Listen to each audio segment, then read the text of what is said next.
Dalam konteks perilaku konsumen, pengenalan masalah merupakan tahap awal dalam proses pengambilan keputusan. Tahap ini terjadi ketika konsumen menyadari adanya kesenjangan antara kondisi aktual atau apa yang mereka miliki dengan kondisi ideal atau apa yang mereka inginkan.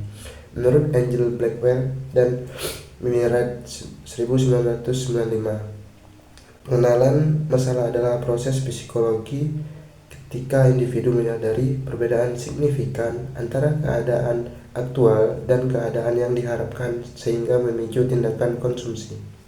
Pengenalan masalah berperan sebagai pemicu seluruh proses pembelian, karena tanpa adanya kesadaran akan kebutuhan, konsumen tidak akan termotivasi mencari informasi atau melakukan pembelian. Tahap ini juga membantu konsumen menentukan jenis kebutuhan yang harus dipenuhi, serta mempengaruhi keputusan akhir apakah pembelian dilakukan segera atau ditunda. Baik, untuk materi selanjutnya yaitu langkah-langkah dalam pengenalan masalah dan pengambilan keputusan. Yang pertama ada identifikasi masalah, yaitu menyadari bahwa ada masalah atau peluang yang membutuhkan perhatian. Yang kedua, analisis dan diagnosis masalah, yaitu memahami masalah secara mendalam, mencari tahu akar penyebabnya, dan menguraikan masalah utama menjadi masalah-masalah kecil yang mudah dikelola. Selanjutnya yaitu identifikasi tujuan, yaitu menetapkan apa yang ingin dicapai dan solusi yang akan diambil. Selanjutnya yaitu pengembangan alternatif solusi, yaitu membuat berbagai pilihan atau tindakan yang dapat digunakan untuk mengatasi masalah tersebut. Selanjutnya yaitu evaluasi alternatif, yaitu menilai kelebihan dan kekurangan dari setiap alternatif solusi. Selanjutnya yaitu pemilihan alternatif terbaik adalah memilih solusi yang paling sesuai dengan tujuan dan mampu menyelesaikan masalah dengan sumber daya alam yang paling efisien. Selanjutnya implementasi keputusan, yaitu melaksanakan solusi yang telah dipilih. Selanjutnya evaluasi hasil, yaitu memantau dan menilai efektivitas dari solusi yang telah diimplementasikan. Baik, untuk materi selanjutnya yaitu faktor-faktor yang mempengaruhi pengenalan masalah. Yang pertama, ada perubahan keadaan pribadi. Contohnya, menikah, pindah rumah, dan kenaikan pendapatan. Selanjutnya yaitu ada keterbatasan produk lama, yaitu misalnya produk rusak, tidak berfungsi, dan ketinggalan model. Selanjutnya, perubahan lingkungan sosial dan budaya, yaitu perubahan tren, gaya hidup, dan pengaruh teman. Untuk selanjutnya yaitu inovasi dan pemasaran, yaitu iklan, influencer, promosi, dan memicu keadaan masalah baru. Untuk materi selanjutnya yaitu tahapan pengambilan keputusan konsumen.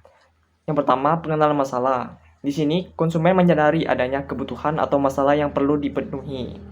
Kedua, pencarian informasi.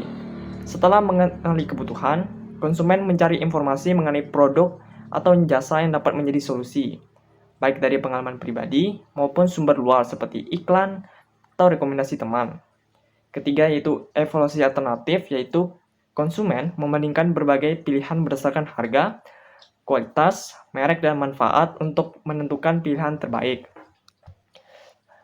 Selanjutnya yaitu keputusan pembelian, yaitu konsumen memilih produk yang dianggap paling sesuai dengan kebutuhan dan melakukan pembelian tersebut.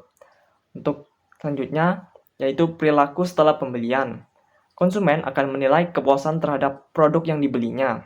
Jika puas, kemungkinan akan membeli kembali. Jika tidak, bisa menimbulkan keluhan atau berpindah ke merek lain. Oke, di sini saya akan menjelaskan tentang jenis-jenis pengenalan masalah. Yaitu ada dua. Yang pertama ada masalah baru atau new problem recognition, yaitu muncul karena adanya produk baru atau kebutuhan baru yang sebelumnya belum pernah dirasakan. Contoh, kebutuhan smartwatch setelah kita melihat teman membelinya. Yang kedua, ada masalah rutin atau routine problem recognition, yaitu terjadi ketika produk habis atau produk perlu diganti secara berkala. Contoh, sampo, sabun, pasta gigi, dan sebagainya. Oke, selanjutnya saya akan menjelaskan tentang faktor internal yang memicu pengenalan masalah. Yang pertama, ada faktor yang berasal dalam diri konsumen, itu kebutuhan fisiologis atau emosional. Misalnya, rasa haus, lapar, atau ingin tampil lebih menarik. Yang kedua, ada gaya hidup dan kepribadian, di mana perubahan preferensi hidup dapat menimbulkan kebutuhan baru. Dan yang ketiga, pengalaman sebelumnya, seperti ketidakpuasan terhadap produk lama yang mendorong keinginan mencari produk pengganti. Yang terakhir, kondisi keuangan, yaitu ketika kemampuan ekonomi meningkat atau menurun sehingga memengaruhi kebutuhan pembelian. Oke, selanjutnya saya akan juga menjelaskan tentang faktor eksternal yang memicu pengenalan masalah.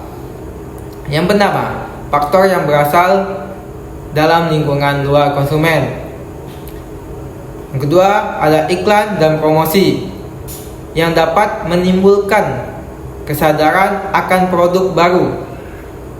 Yang ketiga, pengaruh sosial seperti teman, keluarga, atau kelompok referensi yang memengaruhi persepsi kebutuhan.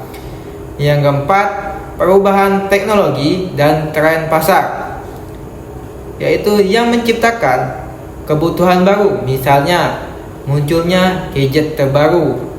Dan yang terakhir, ada situasi lingkungan seperti cuaca, musim, atau kondisi ekonomi yang mengubah pola kebutuhan.